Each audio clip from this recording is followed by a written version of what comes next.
Don't say, look, do yourself and your faith the honor of saying it's faith.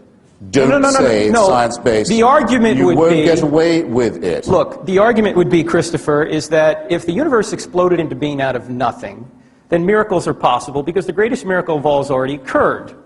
The question is, have miracles occurred in the first century? That requires another debate whereby we have to look at the historical evidence and see. And if it is true that that Jesus really did come and say and do the things that the New Testament writer said he did, then whatever he teaches is true, because if he rose from the dead, he was God. If he taught that there will be an intervention, then there will be. That's the argument. I don't have time to support it.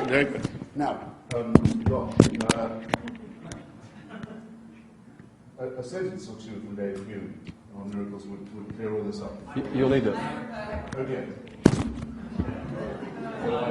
It's fallen off. So. That's one up. A sentence or two from David Hume would correct what you said. A miracle is defined not as a part of the natural order, but as a suspension of the natural order. No, an intervention. You can't say of the Big Bang, which is the foundation of the natural order, that it's a suspension of what it starts. You may not do that. However, if you meet someone in the street who you yesterday saw executed, you can say either that an extraordinary miracle has occurred or that you are under a very grave misapprehension.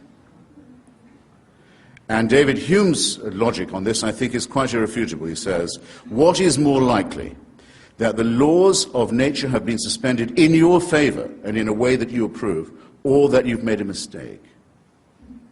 And in each case you must, and especially if you didn't see it yourself and you're hearing it from someone who says that they did. I would go further and say the following. I'll grant you that it would be possible to track the pregnancy of the woman Mary, who's mentioned about 3 times in the Bible, and to show that there was no male intervention in her life at all, but yet she delivered herself of a healthy baby boy.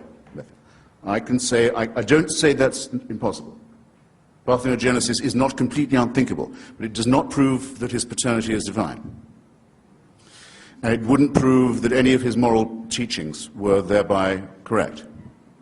Nor, if I was to see him executed one day and see him walking the streets the next, would that show that his father was God, or his mother was a virgin, or that his teachings were true, especially given the commonplace nature of resurrection at that time and place. After all, Lazarus was raised, never said a word about it. The daughter of Jairus was raised, didn't say a thing about what she'd been through. And the Gospels tell us that at the time of the crucifixion, all the graves in Jerusalem opened, and their occupants wandered around the streets to greet. So that it seems the resurrection was something of a banality at the time. Not all of those people clearly were divinely conceived. So I'll give you all the miracles, and you'll still be left exactly where you are now, holding an empty sack.